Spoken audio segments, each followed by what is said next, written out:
Welcome to the Good Old Days of Radio show. This is John Tefteller. It's Tuesday, and this is our final tribute to Mr. Vincent Price. We're going to go out with kind of a bang here because this is one of the most famous roles that he did outside of his horror movie roles.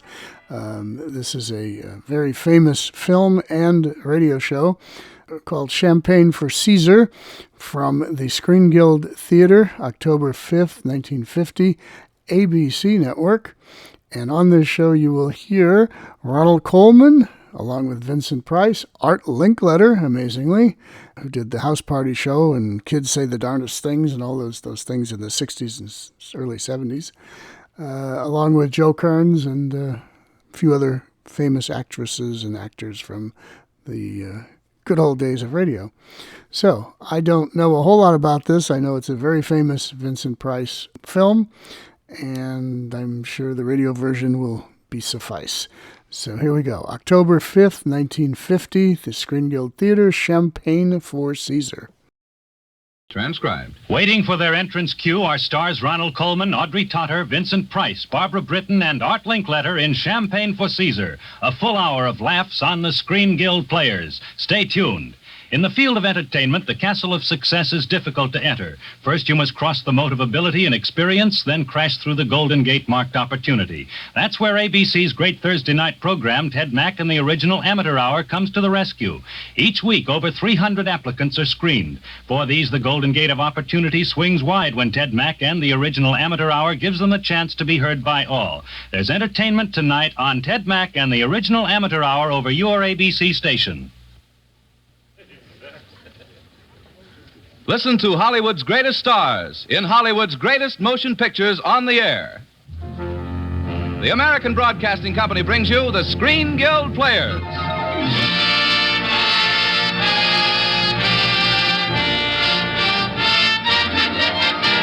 Tonight, it's Ronald Colman, Audrey Totter, Vincent Price, Barbara Britton, and Art Linkletter in a gay and bubbly bit of nonsense, Harry M. Popkin's hilarious comedy, Champagne for Caesar.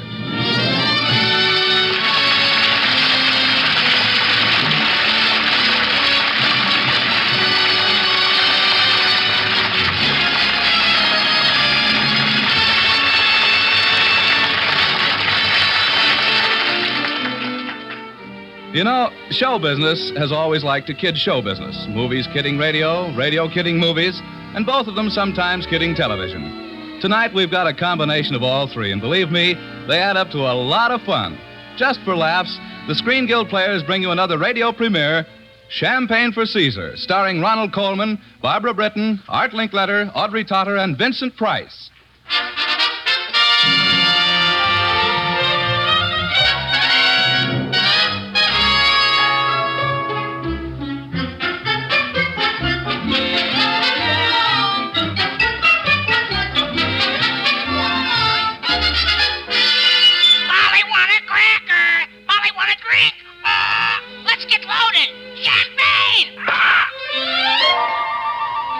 Ladies and gentlemen, you have just met Caesar the Parrot, a sort of feathered candidate for Alcoholics Anonymous.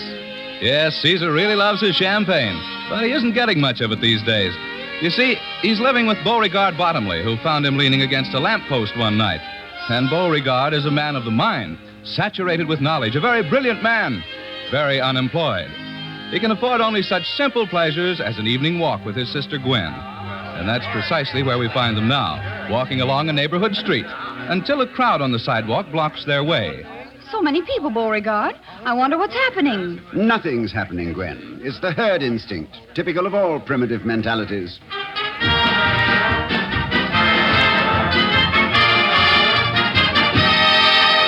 Oh, it's a television show in that radio shop. They're looking at the television.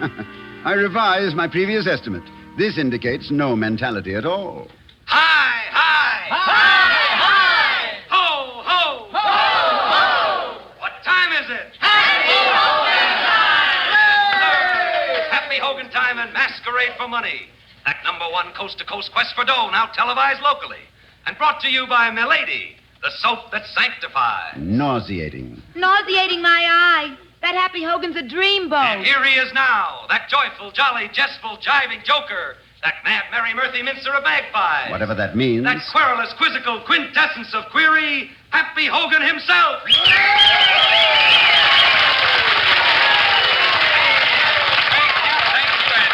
Ladies and gentlemen, tonight we're going to break it down, kick it around, and throw money all over it. Look, Gwen, shall we bid a bon voyage to this dreamboat and quietly steal away? Oh, it's one of those quiz programs, Beauregard. Let's watch it for a while. It might be fun. Yeah, it's exciting. The contestants come out dressed like anything they want to be, and then he asks them questions. For the one or two people who are not familiar with our show, let it be known that Masquerade for Money pays $5 for the first question, 10 for the second, and so on, up to the sixth question, which pays the lovely loot of 160 clinkers. If the contestant wishes to stop at any time and pocket the money, he may do so. And here's your first contestant, Happy. Bring her on.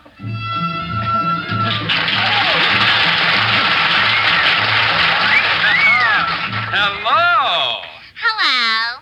And who are you? I am Cleopatra. Oh, let's not make an ass out of ourselves. Did you get that, did you? Oh, that guy kills me. Not a bad idea. What's your name in real life, Cleo? Where are you from? My name is Lona Kransky, and I'm from Brooklyn. I fail to see why the location of birth should be met with applause. But she comes from Brooklyn. Oh, Oh, pipe down, will you? Shh. Now tell me, Cleo, are there any little ones running around at home? Only one. My husband. All right, here comes the first question, Cleo. Down what river did you float on your barge?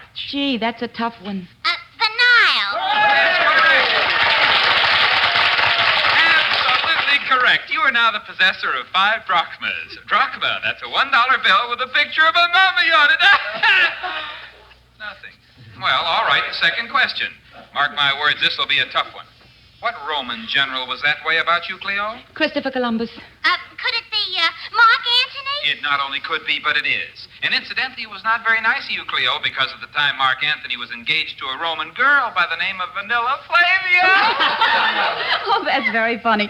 I think he's cute. Gwen, how can you stand this drivel? It's unintelligible, unfunny, and undermining the tastes of the public. Look, I thought I told you to pipe down. No, but I can't let this go on without a word of warning.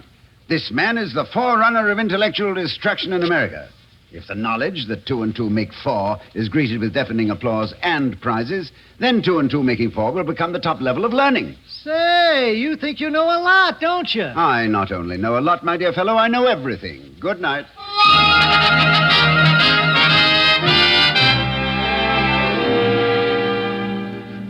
Mr. Bottomly, the employment agency sent you to us? Yes, they did. May I ask why you wish to work for Milady's soap? Well, for one thing, the agency sent me over. And for another, I have no alternative. I need a job. Oh, very well. Come along. I must explain, Mr. Bottomly. This whole idea originated with our top executive, Mr. Burnbridge Waters. It's all very hush-hush, and we refer to it simply as Operation Lather. The salary will be $40 a week. Satisfactory, though not conducive to luxury living. This way, please. In here. Yeah? Operation Lather. Go right in, please. Mr. Waters is waiting. Roger. Mr. Waters, my name is Bottomly. That is the people at the employment agency. I'm sorry you have to wait. Mr. Waters is not with us.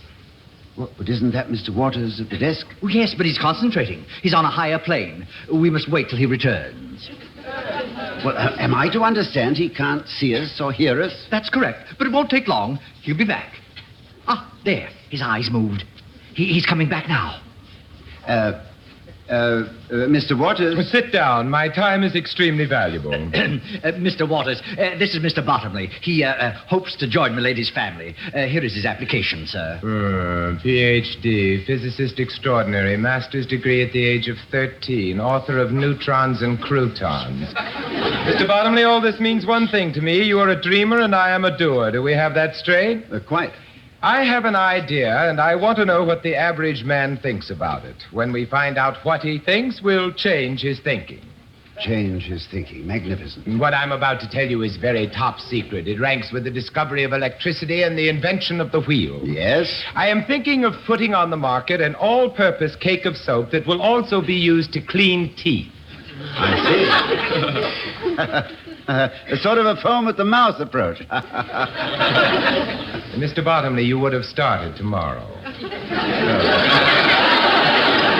That would have been fine, sir, but aren't you using a rather strange tense would have? No, sir, I am not. I cannot stand humor, and you are humorous. Well, it was only a pleasantry designed Jeffers, why is he interrupting me? I didn't indicate that I had finished talking, did I? No, sir. I saw no sign of it, sir. Oh, I beg your pardon. Mr. Bottomly, you are the intellectual type, and I despise the intellectual type. You are an improvident grasshopper, and I am an industrious squirrel, and nothing personal.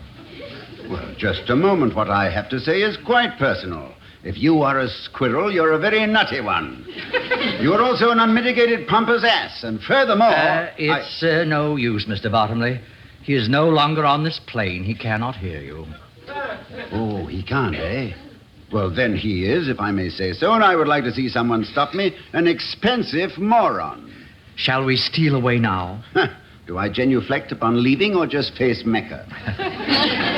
This way, please. Report on Operation Lather, sir. Mission completed. Oh, if Mr. Waters returns, I'll be in my office. Roger. Excuse me, miss, but would you mind telling me... Oh, hello. Here's your autographed picture of Happy Hogan. Happy Hogan? Every visitor must take one, company rule. He's cute. Don't you think Burnbridge Waters discovered him? The greatest discovery since the wheel. Mm-hmm. Did you get the job? May I congratulate you? No, I didn't get the job, but congratulations may be in order. Really? For what? I believe I have the greatest idea since the discovery of Happy Hogan.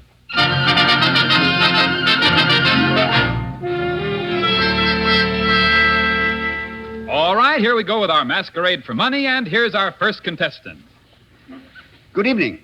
Well, this is a new one on me. What are you supposed to be, sir? I am the encyclopedia. Well, why the monocle? Britannica. Oh, I guess then that means we can ask you anything about anything, and if we can ask you anything about anything, I guess we will ask you anything about anything. Yes, well, I'm sure if you make up the questions, that'll be a very limited field.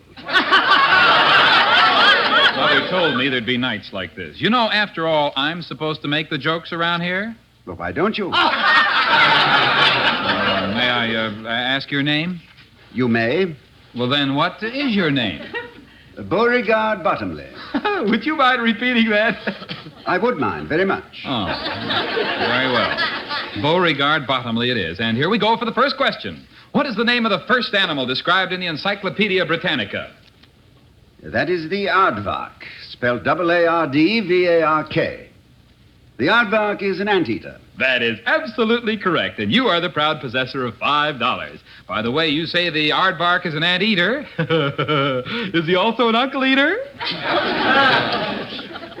Yes, as a matter of fact, the aardvark is an uncle eater. But he only eats the uncles of the ants. All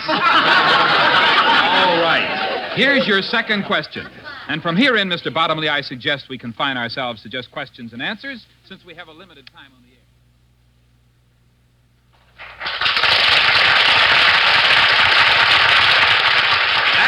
Absolutely correct, Mr. Bottomly. Bottomly, I know that man. He's a disappointed office seeker, an assassin. I tell you, he's a saboteur from Life Boy. You better watch the show, Mr. Waters. He just answered his sixth question. Well, you certainly did all right for yourself, Mr. Bottomly. And here is your $160 in good old folding money. Well, don't you want it? Why don't you ask me another question? Don't be nervous. Well, I mean, the show. It's our policy that... Come on, ask it. All right. Never let it be said that the lady didn't always treat the customer right. So here we go for $320. What is the Japanese word for goodbye? Sayonara. Not to be confused with cyanide, which is, of course, goodbye in any language. That is right. I mean, that is absolutely correct. And for the first time in the history of our show, a contestant has nicked us for $320. Congratulations, Mr. Bottomly, and here is your money. No, thank you. Now, wait a minute. Our time is running. No more time. No more questions. Well, that's all right. I'll come back next week when you have more time. Huh? Sure, let's come back next week. Thank you, ladies and gentlemen. Thank you very much. Your encouragement is an inspiration. I'll be back next week if they allow me on the program.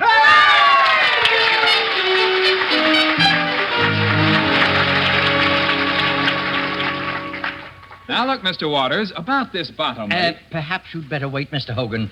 I believe Mr. Waters is on a higher plane. Oh, up on cloud 11 again. Hey, you think a hot foot would bring him back? Oh, please. Oh, what's the difference? He can't hear us. Shh. I believe he's coming back now.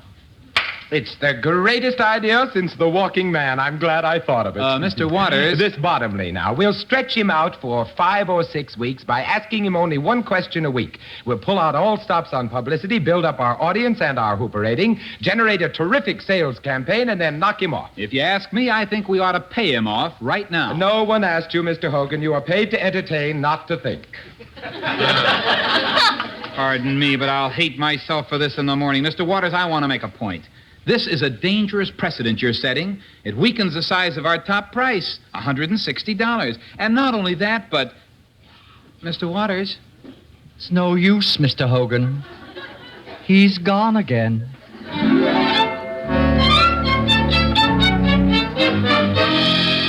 Only 2 weeks and it's paying off. Our Hooper rating is up 5 points. 4 weeks and our sales have almost doubled. 6 weeks. I think the time has come.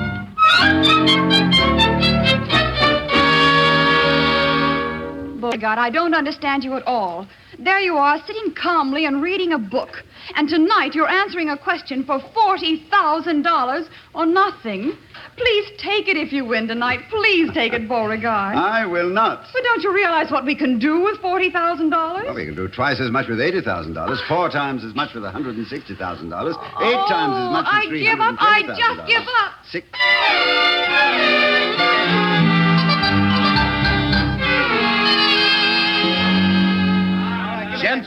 Gentlemen, I'm proud of you. These questions aren't just hard, they're mean. Tonight we will destroy Hold it. Here comes Bottomly now. Good evening, gentlemen. Well, if it isn't the brain. Brought your other sister with you tonight, eh? Oh, that's silly. I'm the only sister he has. Don't you remember me, Mr. Hogan? We met that first night, the first time Beauregard was on the program. Oh, I'm sorry. I didn't even recognize you. Well, that's understandable. She spent the afternoon at the beauty parlor. Bottomly, I don't think you've met our sponsor. Mr. Waters, this is Beauregard Bottomly. Oh, yes, I've met Mr. Waters in a well-upholstered torture chamber where he practices witchcraft over a bar of soap. Mr. Hogan. I got to go warm up the audience. Excuse me. Mr. Bottomly, when this is all over, I shall be very happy to interview you again for the same job, with the same result, of course. My dear Mr. Waters, I must confess that in the last few weeks I've had a pang or two about nicking you for all this loot.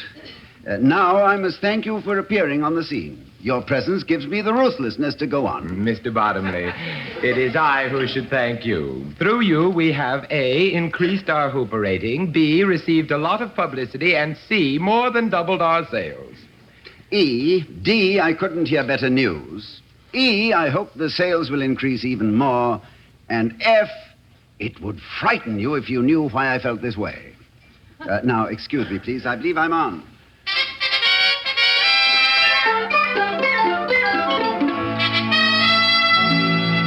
And now we come to that portion of Masquerade for Money, which is reserved exclusively for Beauregard Bottomly. Will he be right? Will he be right or will he be wrong? All the world wonders. For tonight, he is shooting for $49,960 or nothing. Well, how's our grown-up quiz kid tonight? Feeling a little nervous, Mr. Bottomly? Well, why should I be nervous? After all, it's your money. You people are losing it. I'm only winning it. Aren't you a little nervous? I've seen the next question. You'll be sorry. Why don't you stop all this nonsense and ask me the question? All right. You, Mr. Bottomly, have only to name the second emperor of the Ming Dynasty. That's all. Of course, it was Chu Yun-wen. He was dethroned by his uncle, who became the third emperor. Strangely That's enough, enough. the third emperor had You three win. names. You win.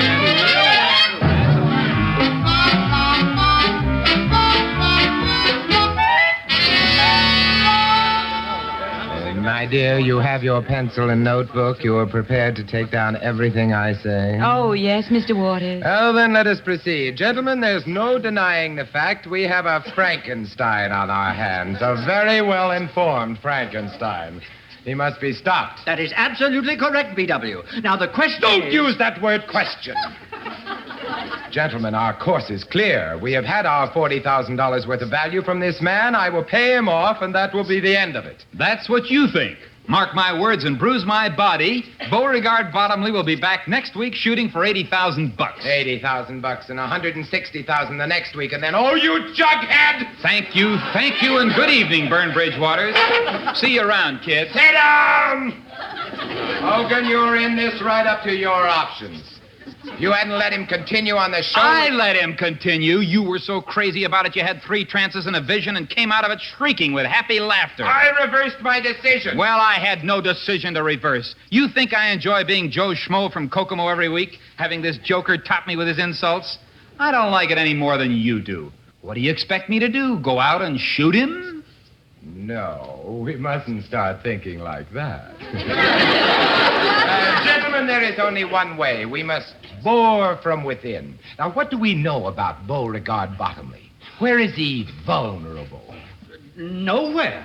That's just the trouble, Chief. And believe me, we've investigated thoroughly. No weaknesses, no woman, no nothing. No hits, no runs, no errors. He lives in a bungalow court with his sister. She teaches piano. And that's about all we could... Piano, wait a minute. That gives me something. Hogan, you mean that you have got an idea? I think so, boss. Want to treat me to a few piano lessons? You mean reach Bottomly through his sister and then... Of course. Go right ahead.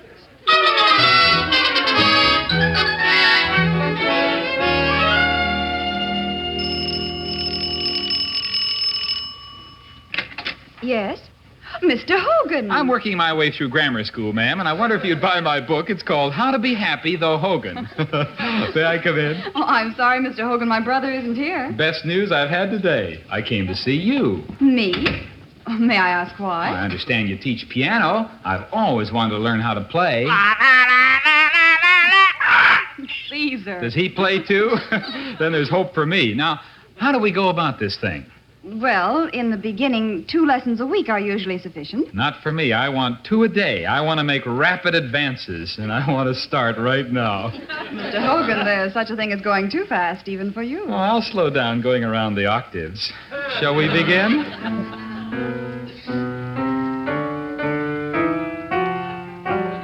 Stop the music! Stop the music! That's sacrilege. Let's get loaded! Let's get loaded! Hey, that's brilliant. Miss Bottomly, I happen to know the nicest little bar. I thought you came here to learn piano.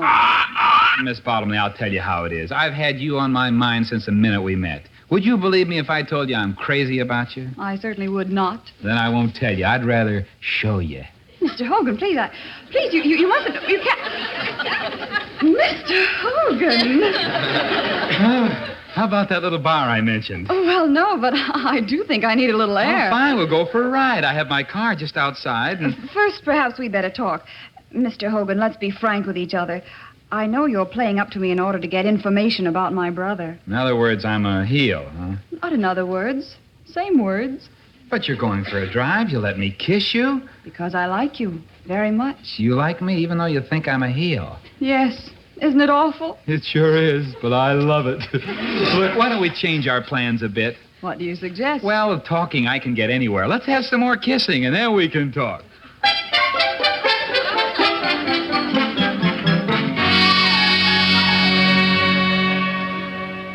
Hogan, my boy, welcome. I understand you had a most successful night. I sure did, Mr. Waters. I knew you would do it. I am seldom grateful to anybody, but I certainly have to hand it to you. Put it there, happy boy. Put it there. Burnbridge, it is I who should shake your hand. It was your idea, and it turned out great. It's true that my ideas are great. I cannot deny that. But there is also greatness in carrying greatness to its greatest.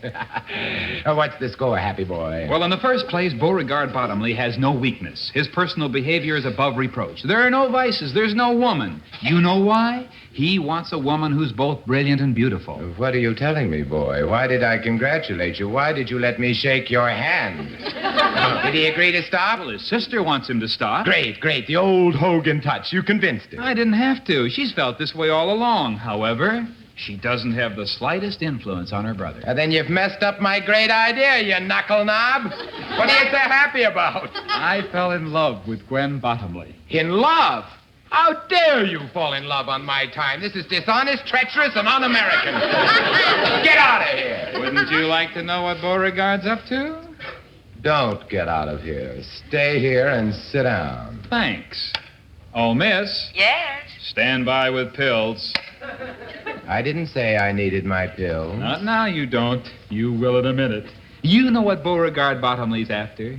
Your blood. My blood. About $40 million worth. He's after every nickel and dime, every building and factory, every bar and flake of soap, every stick of furniture, everything that belongs to Milady Soap Company. Please. Oh, my. Oh. Mr. Waters, your pills. Oh, the blue ones, quick. No, the pink ones. No, the purple ones, or the green, or the lavender. Oh, don't stand there fumbling. I'll take them all.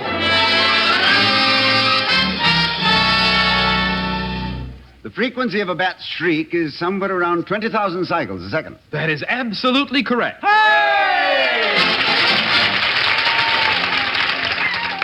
The molar of an Asiatic elephant has 24 plates. That is absolutely correct. The upper Cretaceous deposits in the Elbrus mountain region of Persia consist of limestone, locally hippuritic, and fossiliferous marls, often bituminous. That is absolutely correct.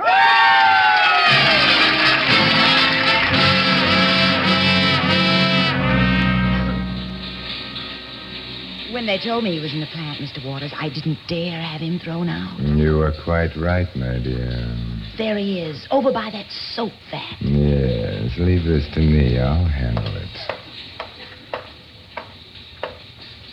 Mr. Bottomly? Oh, hello, Waters.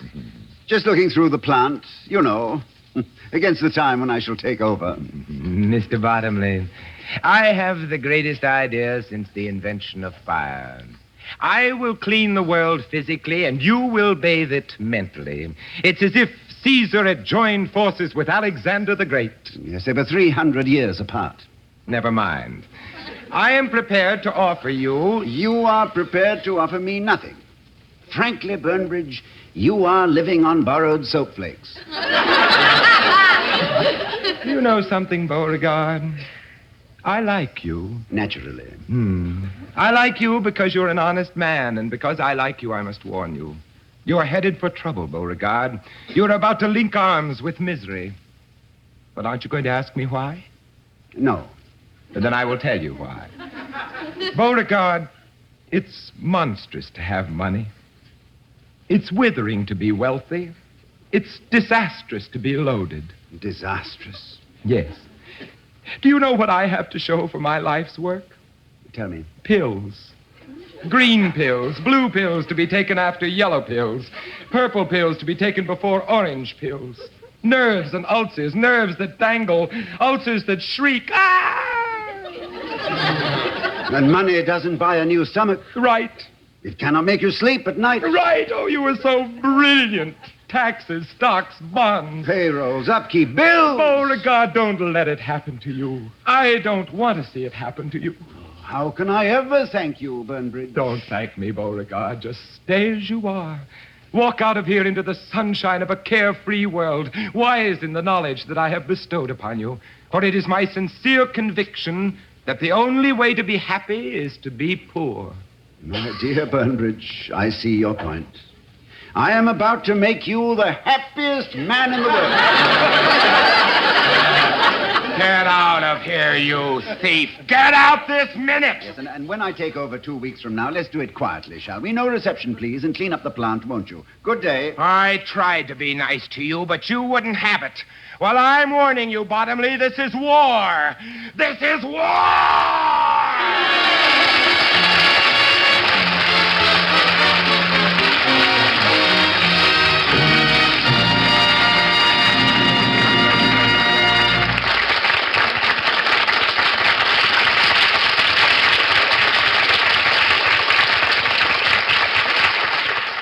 We will return with the second act of Champagne for Caesar in a few moments.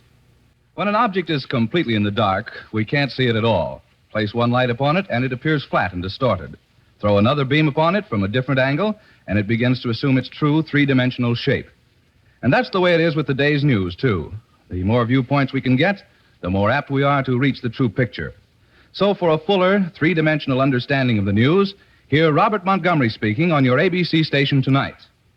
Now, a brief pause for local station identification. This is KECA, AM and FM Los Angeles. We continue transcribed.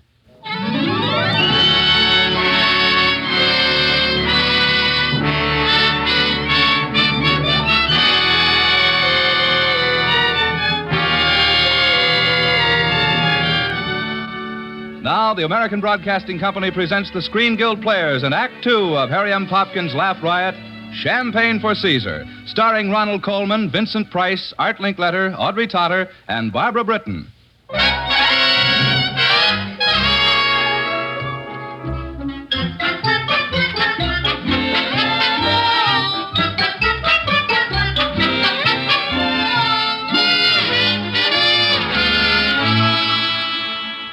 And now it's war. War, do you understand? Open and declared, grim and ruthless. The war against Beauregard Bottomly. In his headquarters at Milady's Soap, Burnbridge Waters, Command-in-Chief of the Milady's forces calls his general staff together for a vital announcement. Hello, warriors. I am proud to announce that I have found a secret weapon that will at last destroy Beauregard Bottomly. Bottomly has been infallible up to now because his mind is undisturbed. And what, I ask you, disturbs a man's mind? A woman, naturally. Our intelligence reports that there is no such lovely disturbance in Bottomly's life because he's looking for perfection in a woman, too. Well, my friends, I have found such a perfect creature, beautiful and brilliant, studious and stacked. She's a corn-fed Mata Hari named Flame O'Neill.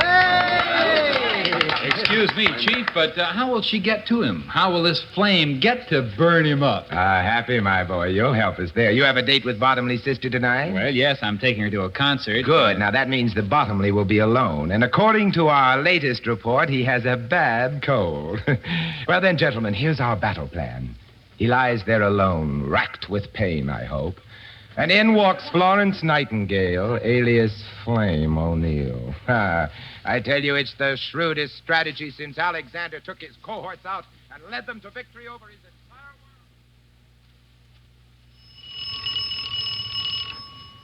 Yes? Come in. The door is open. Who is it, please? I'm afraid I can't get out of bed. I have a cold. Mr. Bottomly? I'm sorry. My sister isn't here. If you'll come back tomorrow, perhaps. I didn't come to see your sister. I came to see you. I'm a nurse. But I didn't order a nurse. I'm a present from the Billings, Montana Beauregard Bottomly Fan Club. Really? Oh, what a charming, practical present. Of course, the whole country is disturbed about your illness, but in Billings, they really took it to heart. And, well, here I am. My name is Flame O'Neill. Sweet chick. Miss O'Neill, it would be difficult to express my appreciation to you and the fan club, but... give me your hand. Oh, no, really, there's nothing seriously wrong with me. Pulse rather rapid. Oh, it isn't really. It's just and you that seem so warm. Running a temperature, I suppose. No. I took it a while ago. Well, don't worry. We'll get you cured. First, I think we'd better straighten your bed. Then you can get to sleep and get some rest. Oh, no. I never go to sleep before midnight. But then you don't usually have a cold before midnight, do you? Want to give me that book? No, I always read myself to sleep. Oh, now don't be a difficult little boy. We'll just put this book over here and... Oh, it's Schlesinger's new one. With Mine Through Darkest Matter. Interesting but somewhat violent, don't you think? You've read this book? Oh, you're not the only one who reads, Mr. Bottomly. Now, let's turn out the light. No. Just a moment, please. I take it you don't agree with Schlesinger. Well, I share his opinion that mind can influence matter, but I find it difficult to go along with the theory that we may someday be able to move concrete objects like tables and chairs just by sheer force of will. Oh, yes. I agree with you wholeheartedly. And Schlesinger has a tendency to go overboard. However, from the philosophical approach... Now, Mr. Bottomly, you're ill, you know. Let's tuck Schlesinger in for the night. There we are. Lights out. And remember, if you need me, don't hesitate to call. Pleasant dreams. Pleasant dreams, indeed. I've no intention of dreaming. No intention of sleeping. If I want to read, I shall read. You can be stuffed, you know. Schlesinger. She's quite well informed. Attractive, too. Charming. I like her. In fact, oh, my goodness. Miss O'Neill, nurse. Yes? Miss O'Neill, it just occurred to me there isn't any place for you to sleep. Oh, I'll be quite comfortable on that couch over there. You're going to sleep in here? Naturally. Oh. Don't let it disturb you. You mustn't think of me as a woman. Think of me as a nurse. Of course, yes. The Schlesinger thought block, yes. Now, don't you worry about me at all. You won't even know I'm here. Good night, Mr. Bottomly. Good night.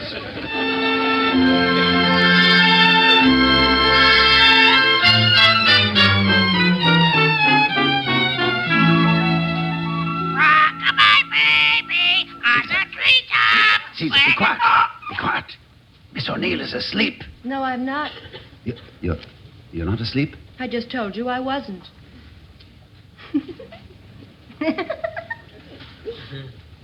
What are you laughing at? Oh, nothing. Something I said or did, perhaps? No. No, really, it's nothing. Nothing at all. But one doesn't laugh at nothing, does one? I mean, does one? I just happened to think of something that struck me funny. What? Oh, I couldn't tell you. I really couldn't. Forget it, Mr. Bottomly. Good night.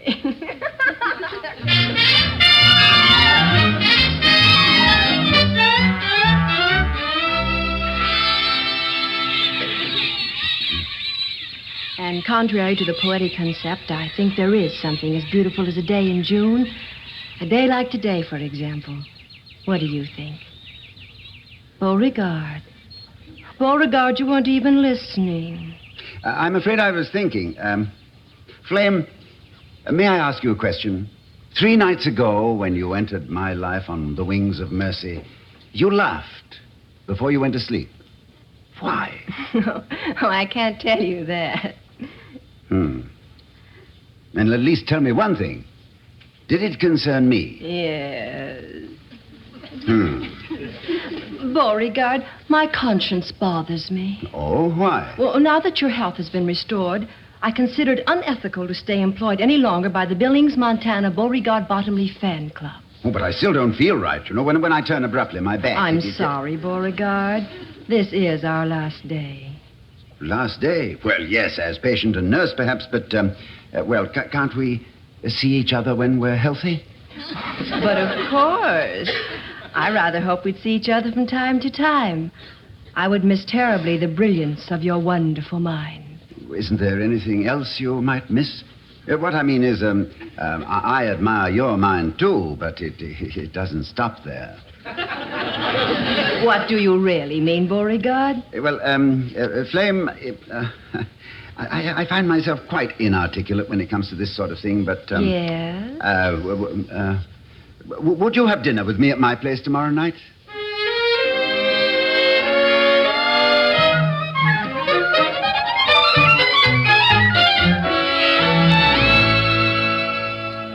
You mean, Miss O'Neill, that at this very moment he's expecting you to arrive for dinner? No, he expected me an hour ago. He's tried to call me 13 times already. Of course, I haven't answered the phone. Oh, gorgeous, wonderful, how beautifully nasty. I won't let him reach me until tomorrow afternoon. My explanation will be vague and uneasy. He'll be angry. I'll cry. He'll beg my forgiveness. And he'll end up puzzled, uncertain, and confused. Oh, of course. All this has happened to me many times. It's such a lovely way to become confused. Possibly after this is all over, you and I can become confused together. Oh, pardon me, your phone is... Well, what am I saying? Let it ring.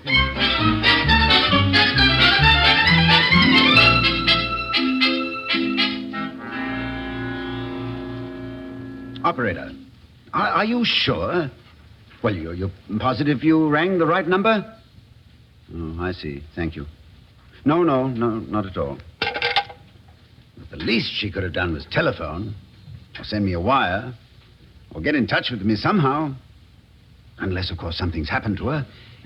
Maybe I ought to call the police. Well, it's about time. Darling, what's happened? Nothing happened, honey.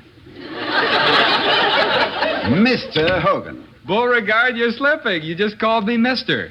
Where's Gwen?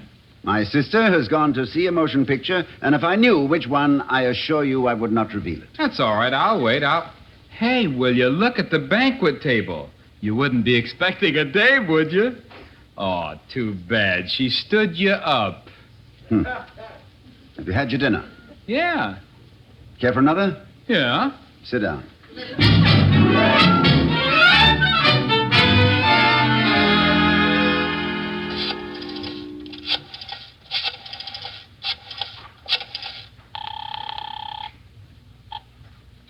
Hello?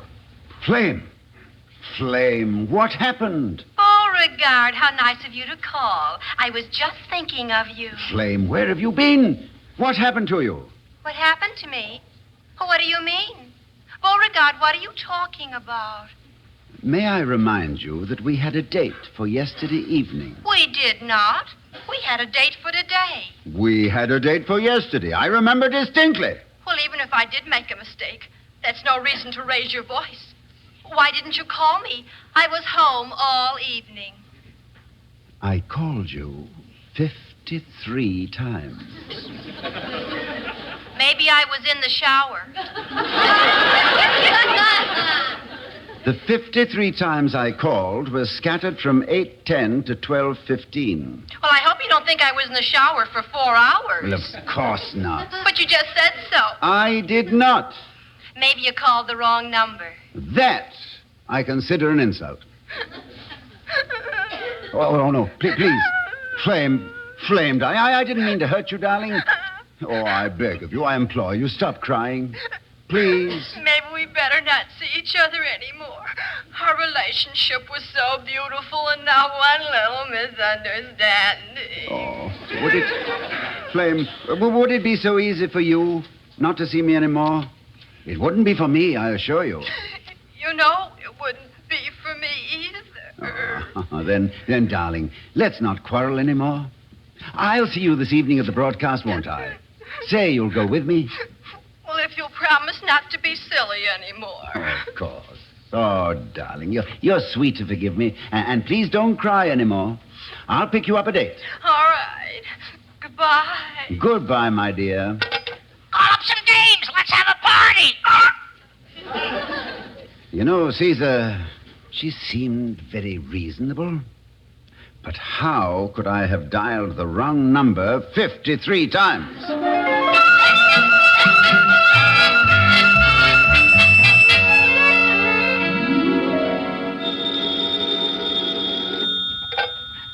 Hello? Who's it? Flame? Oh, I'm sorry, darling. Sorry you called me. Oh, I should be hurt. No, it isn't that, my dear. You see, I started to call the library.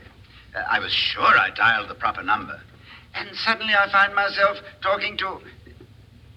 Flame, I'm most concerned. About what, Beauregard? Myself. Being so confused and uncertain. Flame, there are weaknesses in my structure. I'm disappointed, darling. I'd hoped that I was the only one. Oh, my dear, against you, of course, I confess I am utterly helpless.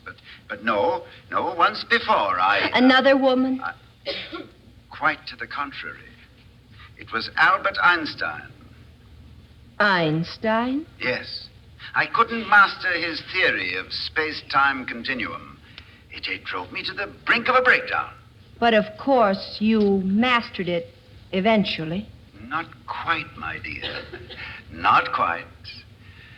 Now everything is so confused. Oh, you poor darling. But you'll feel better by tonight. I'll see you at 8 o'clock sharp, remember? Yes, I'll try to, darling. 8 o'clock sharp. The theory of space-time continuum. Hold it, Dr. Einstein. Here we come.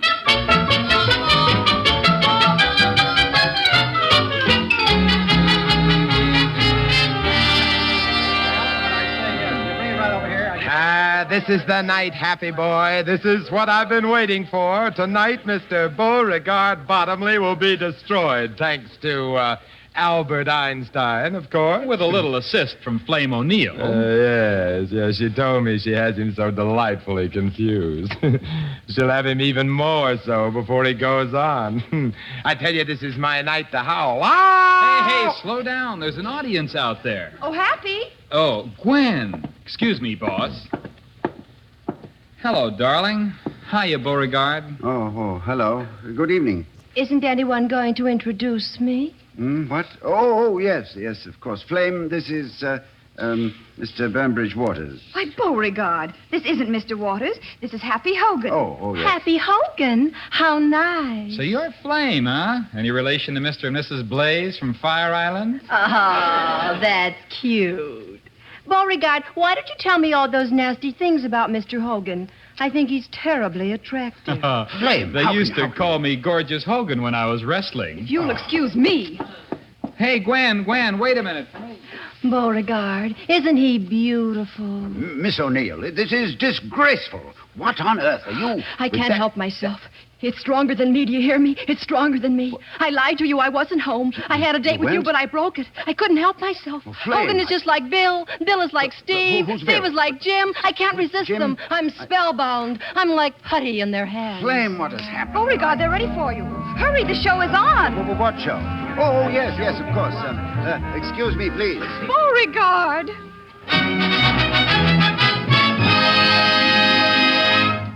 And now, here he is, ladies and gentlemen, the wealthiest man in the country on paper. And after this question, who knows? Maybe all he'll have left is the paper. Yes, sir, tonight it's $20,971,520 or nothing. You ready, Mr. Bottomly? I said, are you ready? What for? Yes. Yes, of course, I think so. Okay, here it is. How does Einstein regard the space-time continuum? Well? I'm sorry, You have 5 more seconds. Now, come on and try it. 1, 2, 3, 4...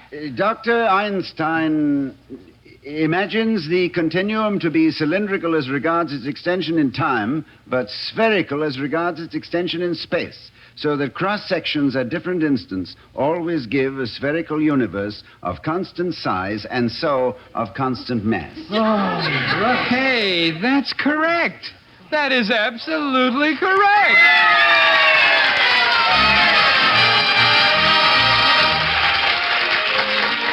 Beauregard, you did it. I'm so proud of you. Thank you, Gwen. I suppose Flame has gone. Yes, she has.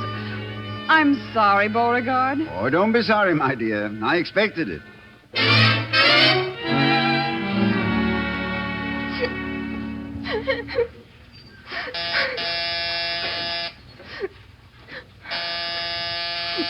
All right. Just a minute. Good evening. Beauregard, no, you can't come in. That is a statement contrary to fact. I am in. Beauregard, if you'll just give me a chance to... Now, let me see. Oh, yes, it should probably be in the dressing room, yes. Beauregard, what are you up to? What are you looking Here we for? are. Here it is. My hairbrush. What do you want with my...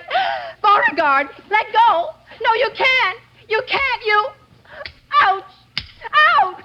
Ouch! Ouch! That's enough, I think. Sit down. Yes, sir.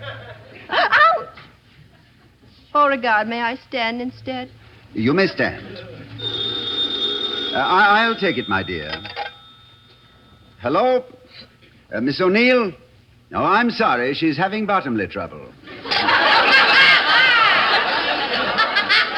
Now then. You love me, don't you, Flame? Of course. And I know it's silly to ask. You know everything, Beauregard, but won't you tell me, how did you know? Oh, simple matter of deduction, my dear. If you hadn't been in love with me, you'd have stayed to witness my expected downfall. Besides, it's obvious you've been crying. I think you're wonderful. And may I confess my admiration for you. To destroy me with such beautiful torture showed real genius. It was really Mr. Waters' idea. Ah, but the execution was exquisite. Thank you, Beauregard. I did the worst I could. You certainly did. I remember the night you arrived. When I laughed in my sleep. It twisted my mind. It was effective, wasn't it? It was ecstatic agony. Were you also pretending when I kissed you? Why not kiss me again and find out?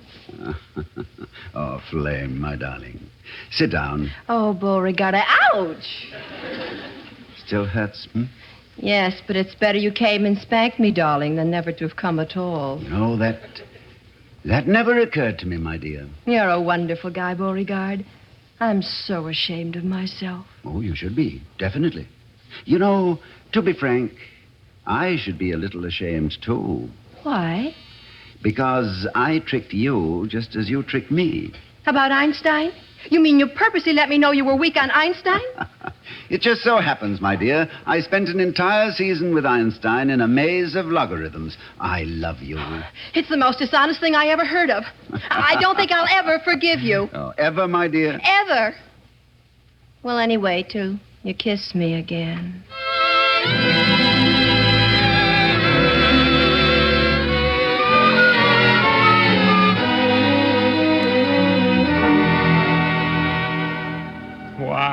Why did this have to happen to me?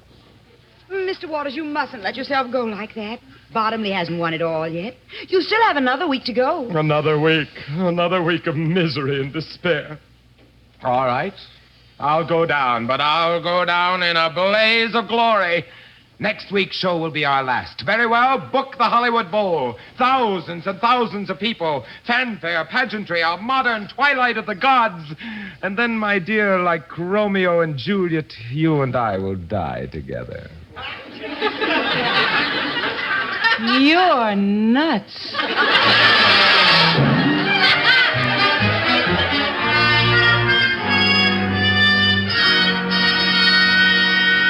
Here we are, ladies and gentlemen, in the Hollywood Bowl. Over 30,000 people gathered to watch our last show. And here beside me is the man of the hour, the man of the year, the man of the century, the man who knows everything, Super Brain Bottomly.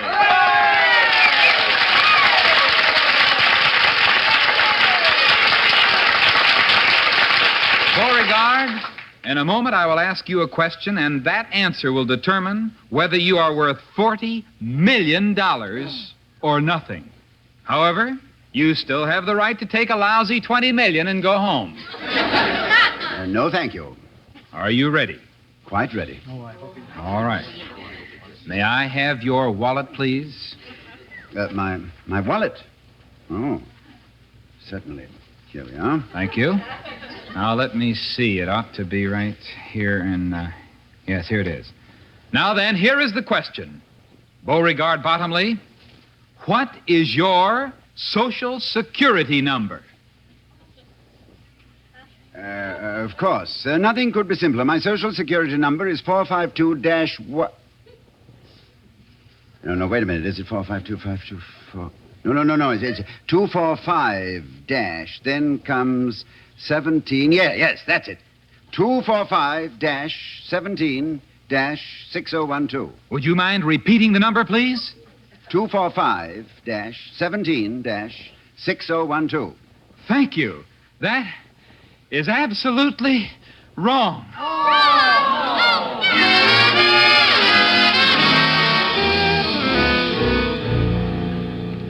What are you, Beauregard? Are you a monster? 1 hour ago, you lost $40 million. Your love left in a hurry, and yet you just sit there and read. My dear Gwen, I consider it one of the greatest virtues to take defeat with dignity. You are a monster. Is it possible your agitation derives from another cause? Such as what? Perhaps your dreamboat doesn't dare the seas of matrimony, now that his intended wife's family is broke. Beauregard, that's the meanest thing I ever... Hi, everybody. Ready, Gwen? Stop the music! Stop the music! That's okay with me, just so you let those wedding bells ring. You mean you're being married anyway? Not anyway, by a justice of the peace. I told you, Beauregard, just because your flame died out. Come in. Beauregard, aren't you ready yet? Flame. Hurry or we'll never have breakfast in Las Vegas. Flame, oh, darling. Jingle bells! Jingle bells! Ah! Listen to him. It sounds just like Christmas. It is Christmas, and here comes Santa Claus now. Hello, everybody. Why, it's Mr. Waters. Now, will somebody please tell me where I can put these bottles in this ice bucket? Holy Toledo, he brought champagne. Yes, champagne for Caesar. The beginning of a lifelong supply. That was one of the conditions Mr. Waters had to accept before I agreed to answer the last question wrong. You agreed to answer it wrong. Why? Well, for one thing, Gwen, I wanted neither of us ever to have any doubts. Darling, what else did you touch him for? Oh, a little money, some stock, and I will now have my own television show, Match Wits with Beauregard. Sponsored, of course, by Milady's Soap. And do you know what the most amazing thing is? I could not have answered that last question correctly. I did not know my Social Security number. If I could only think of something very horrible and very legal. Champagne! Champagne! That's right, champagne for Caesar. Champagne for everyone, all around. Ladies, gentlemen, I give you a toast. Nunc est bibendum, meaning, let's get quietly loaded, shall we?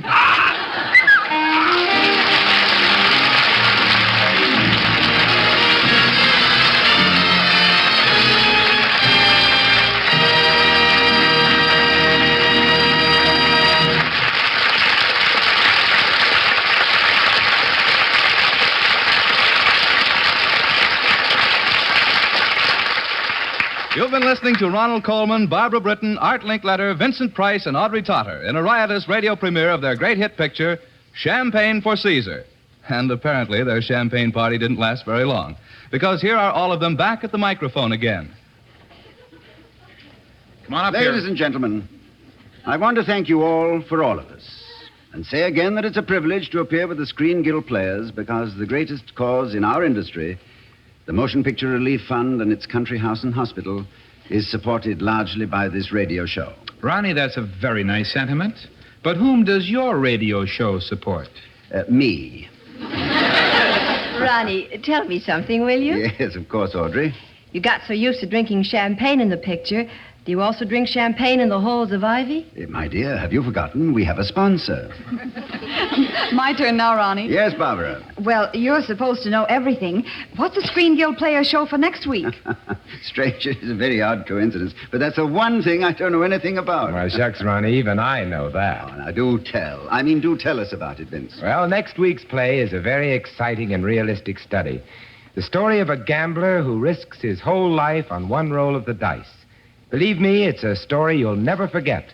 Metro-Goldwyn-Mayer's great box office hit, Any Number Can Play, starring Alexis Smith and Academy Award winner Broderick Crawford. Don't miss it for love or money. I won't. Good night, everybody.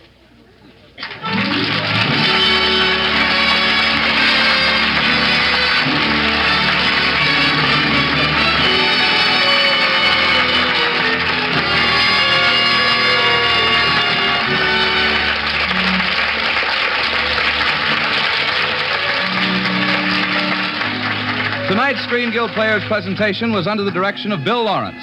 The adaptation was by Harry Cronman. Music was under the direction of Basil Adlin. Champagne for Caesar was presented through the courtesy of Harry M. Popkin, producer of The Second Woman, starring Robert Young and Betsy Drake. Ronald Colman appeared through the courtesy of the Schlitz Brewing Company. Audrey Totter can soon be seen in the Universal International production Under the Gun. Vincent Price's next release is the RKO radio picture His Kind of Woman. Barbara Britton will next be seen starring in The Bandit Queen, a Lippert production. Art Linkletter can be seen each week starring on his new television show each Friday night at 7:30 over ABC Channel 7.